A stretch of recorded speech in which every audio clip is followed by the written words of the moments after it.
Are you a coach who's tired of drowning in complex marketing strategies? Welcome to Simple Client Attraction for Coaches, the bite sized podcast that transforms how women coaches attract their ideal clients without the complicated systems or endless marketing tasks. I'm your host, Sandra Fidelis, and each episode I bring you straight talking conversations with successful coaches and industry experts who share their most effective and simple client attraction strategies. Subscribe now and discover how to fill your practice with dream clients in less time than it takes to enjoy your morning coffee. Okay, so today we have Mackenzie Stewart, who is a professional certified coach with a background in marketing who supports coaches and heart-centered entrepreneurs in building business and that are rooted in alignment, clarity, and authenticity. After years in the marketing world, she saw firsthand how one-size-fits-all strategies often leave entrepreneurs burnt out and disconnected. And now she helps coaches cut through the noise, reconnect with their core message, and find alignment and really share their work without forcing themselves into someone else's blueprint.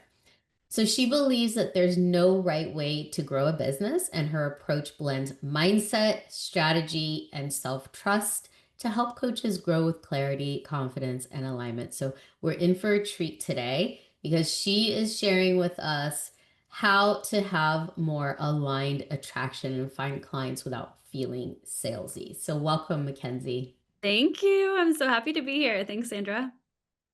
So you work with a lot of coaches, so you might see a lot of the quote unquote mistakes that they make trying to get clients. So can you share with us what you think is like the top one that keeps them from getting clients? Yes, I would say the one that really speaks to my heart the most that I see so often that I'm like, oh, if people just knew this one thing, then it would transform the amount of time it takes for a coach to become successful and get paid for what they're doing. And that's that people often look to the external world to tell them what to do, which is so funny because as coaches, we know that we have our own answers, but when we're in a new space, even as a business owner, we're suddenly like, oh my gosh, I've never been a business owner before. I don't know what it's like to be a professionally certified coach, be in this space. And so we're looking to the external world to be like, how do I develop this thing? And how do I be on social media? And so for me, when I first became a coach, even with my marketing background, I had pretty much one example of what a successful coach was. And so she was very business oriented and very buttoned up business professional. I always tell people that. And that's just not who I am. I always tell my Yeah. clients, I say like and so, and I'm joking around in sessions, and I just want to feel fully myself. I've been wearing masks my entire life, and I'm like, I did not come into coaching to put another mask on. I want to feel fully myself. But in that space, I spent so long trying to build my business like that. And then I was having conversations with people that were attracted to that type of person, which is not actually me.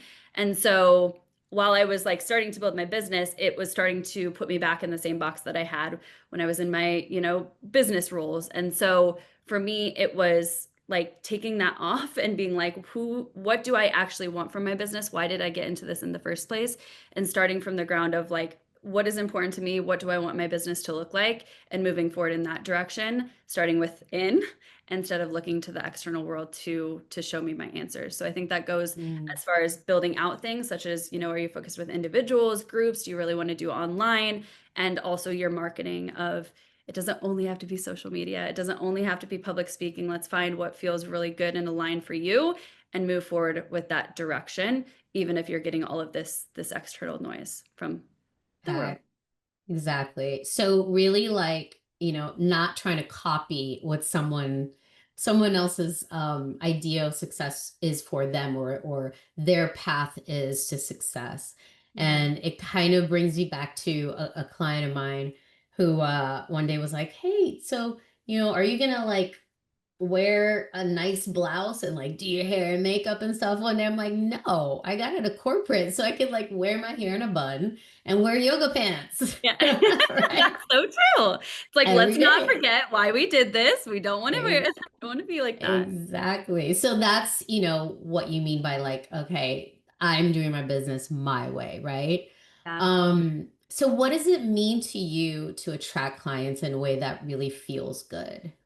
Yeah, I think I would bring it back to I think that fits as far as the structure of your business and what you're building, as far as people being like, you have to structure it this way and it has to be your signature package, and then, have these funnels and set up all of these steps and things like that. And I worked for an internet marketing department. I did all of those things. And I think I know that people often get distracted by spending so much time setting those things up. So, from that perspective of what do you want your business to look like? Individuals, groups, online marketing, what fits your lifestyle that you're trying to create, that sort of thing. And then also from the marketing perspective, back to, do you hate social media marketing? That's okay. That's not what you have to spend your time doing. I have a student who she loved orchestrating journal sessions, and that felt so good to her to have journaling and talk through what's coming up for people.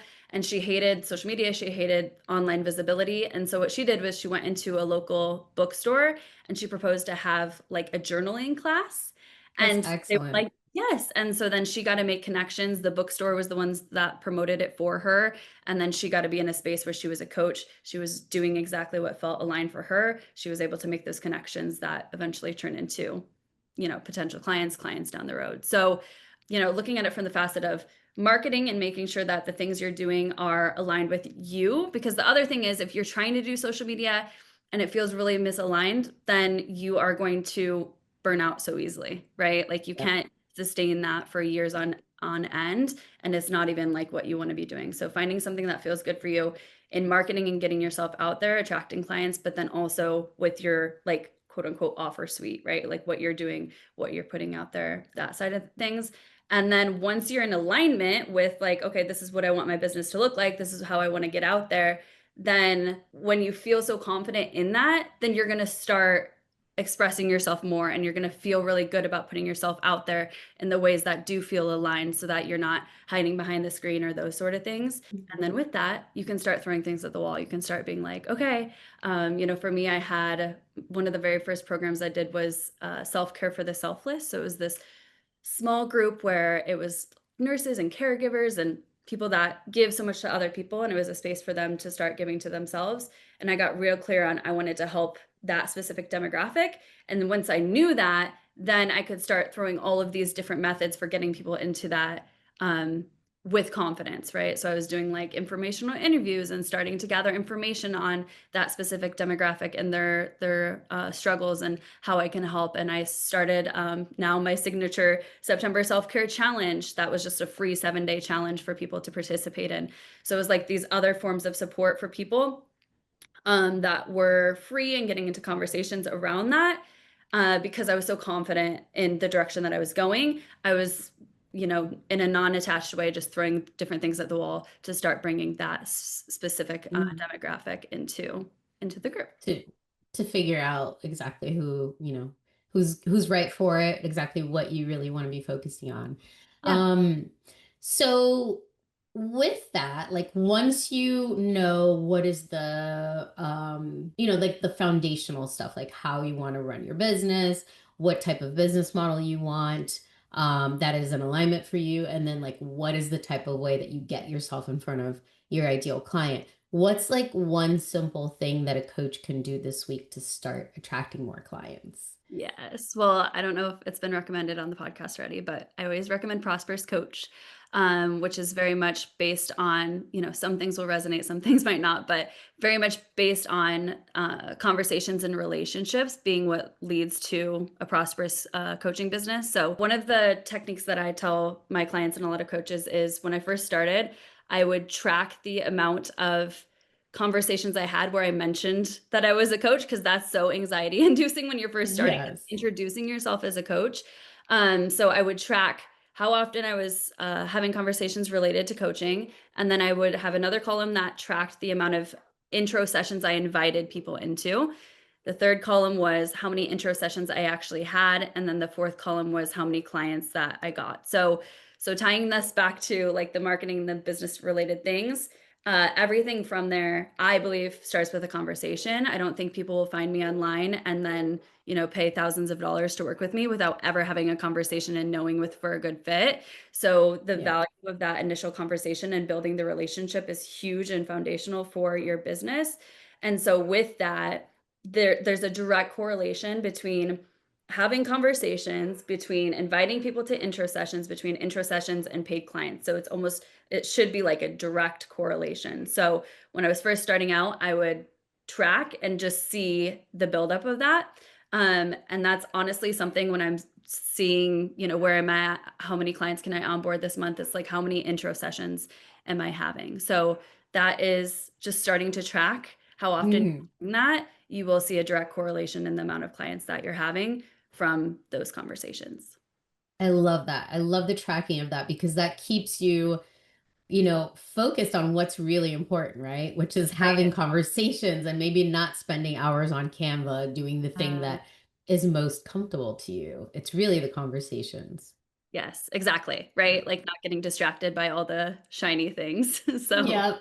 Yeah. The fun, easy things to do, right? right, yes. Um, so can you share with us? I know, Mackenzie, that you have some treats to share with us, and we're going to have all the links in there. But can you share with us? I know you have a goodie that you're going to be giving to everyone. Can you tell them about it, please? Yes. So I have a free From Fear to Freedom guide. That's a downloadable workbook just to help you navigate and work with fear as you're moving through whatever it is that you are in. I also work with non-coaches. So if it's both the coaches and the entrepreneurs, and then also just regular people working through fear. So I have that going on. I also have a bi-monthly free workshop that's aligned with that. So if you go to my website, you'll be able to see when the next one of that is. And I also have obviously complimentary sessions at all times. So if you ever want to dive deep, we have that available. And then I have my Amplify retreat coming up in October in San Diego. So this is a women's retreat where women are coming from across the country to really clear away all the distractions and all the pieces that are pulling at them so they can tap into their inner fire and amplify that. It's called Amplify, to be able to bring that fire back into the world. And then the last thing that I have going on is my Illuminate mantra and oracle deck, which I'm so grateful for your compliment on. But this really follows my theme of we know our answers, and tuning into your intuition, your true self, whatever you want to identify as, to be able to take that information and be able to move forward with that insight. Excellent. Guys, you have to check it out. It is absolutely gorgeous. Yeah. Beautiful and beautifully done. So, Thank you. Mackenzie, can you share one nugget that you want everyone to take away from this conversation? Okay, one nugget, seriously, above all else, get into conversations. Get into conversations. I often get the pushback of I'm an introvert, I just stay in my house all day. But no matter where you are, there are spaces that you can start to create relationships. If you like books, join a book club. If you are a mountain biker, join a mountain biking. Like, get into conversations, start making those connections, and be brave in sharing who you are and what you do. Excellent. Thank you so much. I would love to have you back. Thank you, Sandra. I appreciate you. Bye, everyone. Thank you so much for joining us on another episode of Simple Client Attraction for Coaches. Want to launch your own interview style podcast? Grab the free Launch an Interview Style Podcast Guide at sandrafidelis.com/podcast guide, or point your camera at the QR code on the video to download. I hope today's bite-sized strategies have given you practical ideas you can implement right away in your coaching business. If you'd like to watch the video of our interview, then head on over to simpleclientattractionforcoaches.com. Did you find value in today's episode? If so, please share it with other coaches in your network who could benefit from these straightforward bite-sized strategies. And don't forget to subscribe, rate, and review us. Until next time, remember, client attraction doesn't have to be complicated. Small, consistent actions can lead to remarkable results. I'll see you in our next episode with more simple strategies to help your coaching business thrive.